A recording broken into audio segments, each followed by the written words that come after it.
The secret to our business is to be as prepared as possible, and we find simulators a very useful tool.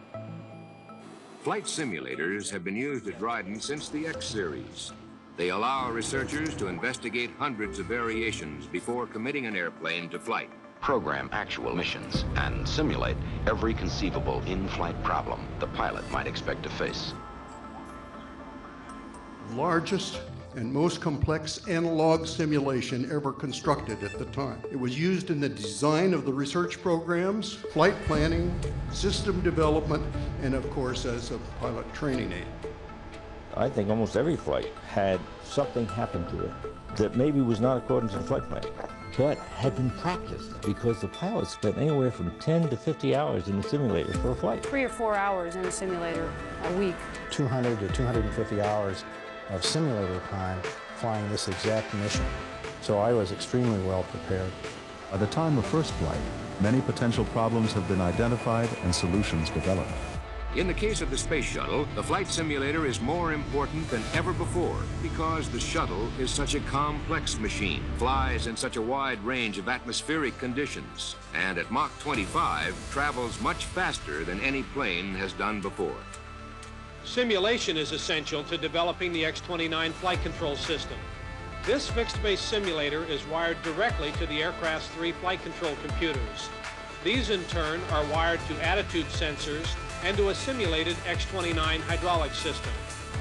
So this is the X-59 simulator. We did a lot of design trade studies on features that we think we'd want in the airplane or not want in the airplane. Is going to be exactly like the inside of the actual aircraft. Instead of having to read all the labels or read all the switches, they'll have their muscle memory trained.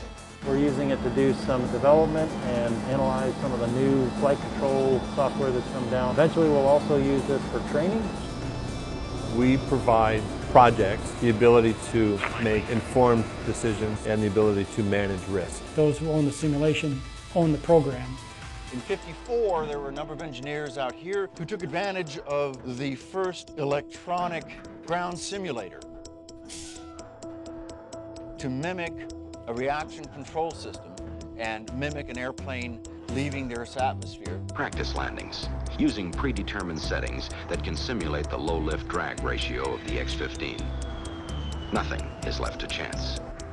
The Lunar Landing Research Vehicle was the only free-flying airborne simulator for the final seconds of the lunar descent. This simulator provided the early Apollo astronauts with a calibration of time and distance. In fact, Neil Armstrong came back a year or so after he landed on the moon and said because of the training that he received on the LLTVs and the LLRV, he was able to make his maneuver the last 20 or 30 feet. We also had the shuttle training aircraft. Thrust reversers were used to hold the airplane back so it could dive at the steep angles that we were planning to fly the orbiter at. The Calspan TIF's in-flight simulator. A modified Convair aircraft configured with 2 different cockpits, and it's kind of a dial-a-plane aircraft, a variable stability aircraft that can be made to simulate the characteristics of any other airplane. We also utilized our F-8 fly-by-wire aircraft to simulate some of the characteristics of the shuttle flight control system. GPAS, General Purpose Airborne Simulator, which is a Jetstar that was modified to be variable stability. In addition to simulating the aircraft flying here in our airspace, we also have the ability to take our sim lab and connect it as a component of a larger live virtual constructive environment like we do with flying unmanned vehicles, UAS and NAS type projects. Both simulated aircraft and then a live intruder aircraft. Virtual or simulated encounters. Fused reality is a new technology for simulation. Things that simulators aren't good at modeling is real air. What you gain here is taking a simulator into the air, and you're actually exposed to the flying environment, taking that simulator and visually kind of superimposing that on top of it. Being able to put other aircraft that aren't actually there in your field of view and make you feel like you're actually flying in formation. That's a new thing. That's good.